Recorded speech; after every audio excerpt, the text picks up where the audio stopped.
te sila oi. Pau ala Tagata Poto I poto ale o lo ngai le fa yo nga doctors me uma. Ngar ka ka le o mingi skawa o ngar ke mingi. Dr. Alec Aiono po Aiono Dr. Alec Ekeroma.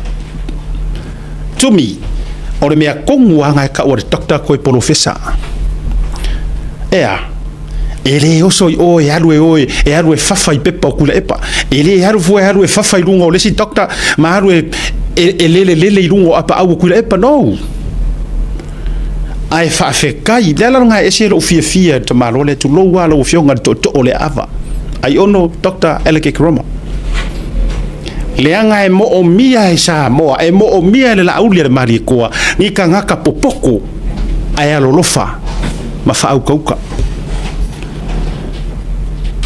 Ai nga ka usuru se vai nga le fio o ya kule psia be nga fa pe vai me ola mi ki ngo ku marka malo ya be la o kamas tui ya ole la wa sa we maritala wa makanga fe ko fi so le vai se vai o se si ku ia ma va ai kingi di ma iurufia au wala fe ko no fi de po ma fa la ve kai mi ola la ko fa le fio nga de di parmi